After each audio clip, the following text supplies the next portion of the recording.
know, many couples long to become parents or expand their family, but sometimes the process isn't so simple. Take the Black family of Salisbury, for example. Now, you may recall we spoke with Mother Kelly last March as she, her husband, and her two biological boys were trying to bring home two boys from Haiti, Mark Eli and Fritzner. Kelly told us the process was long and expensive. Others take different approaches to build their family, and our next guest knows all about that. You may recognize actress Nia Vardalos there in the wedding dress, who starred in My Big Fat Greek Wedding. Nia spent a decade struggling with infertility, including, get this, 13 failed in vitro fertilization treatments. Finally, in 2008, Nia went another route and adopted her now 8-year-old daughter. Now, Nia has written a book on motherhood. It's called Instant Mom, and I have it right here. Instant Mom, and Nia joins us today to tell us more about how some families are created in different ways, but are still in every way a family. Nia, thank you so much for joining us this afternoon. Thank you so much. Nice to be here. Hi. Now, your journey was a long one. Tell me about the different emotions you went through during that journey. It's one of, you feel almost powerless, just wondering why this, what I call the God-given right to procreate, is taken from you. And ultimately, I know this sounds a little bit hokey, but what I tell everything in the book, I'm just, really, for me, I can't believe I was that candid, but I did it because ultimately, I'm grateful for everything that didn't work that led me to my real daughter. She was almost 3 years old, living in American foster care. I got the call one night, and it's words I had waited for so long. The social worker said, "You've been matched." Oh. And I just can't believe it happened. And I said, "When is she coming?" And they said, "Tomorrow." Oh, so that's what you mean by instant mom. When the in vitro didn't work, what prompted you to look toward adoption?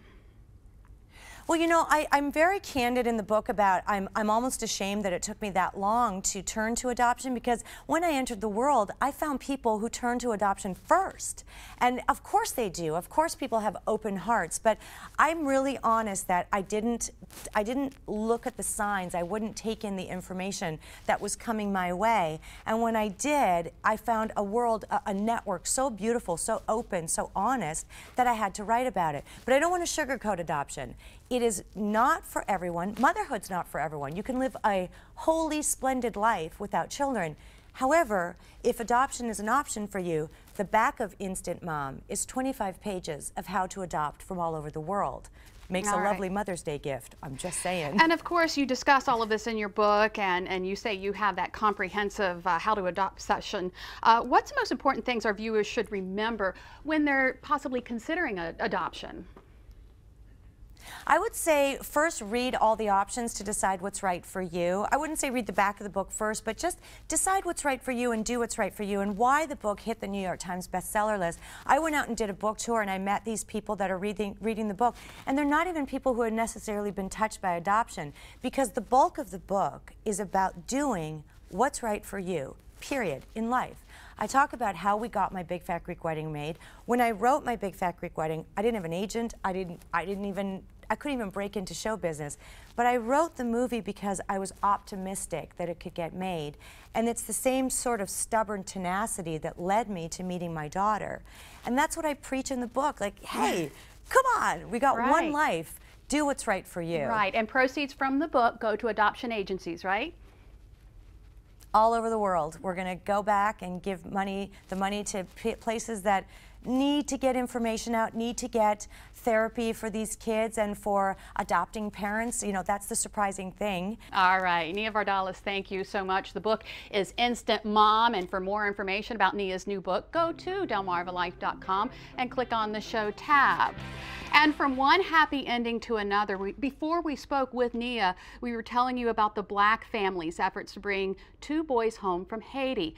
After a long 2.5 years of waiting, Kelly and the family brought their boys home on April 21st. Kelly tells us the first 5 days were the honeymoon days. And yes, they've had to deal with a few angry moments. Kelly says Mark Eli and Fritzner eat like grown men, and her house is filthy. Welcome to motherhood, right? She says the laundry has quadrupled with the simple addition of 2 rambunctious little boys. Kelly goes on to say that this adoption business is not for the faint of heart. So we're so happy to report such a happy ending. And while we're talking about expanding families, we want to congratulate our very own Alice Bavis. Alice and her husband Chris became first-time parents with the birth of Abigail. Isn't she adorable? Abigail was born last Thursday. She weighed 8 pounds, 11 ounces, and Alice says she and Chris are thrilled to finally hold their little bundle of joy, and each day is better than the one before. Amen to that. Still to come on Delmarva Life, get your fast fingers ready. We have another chance for you to win $250 before 5 o'clock. Plus, we just talked about families, so when it comes to our babies, new versus used, we'll take a look at whether or not secondhand baby stuff is really worth it. And maybe you don't have kids or yours are all grown, how to make your old items new again. Delmarva Life, we'll be right back.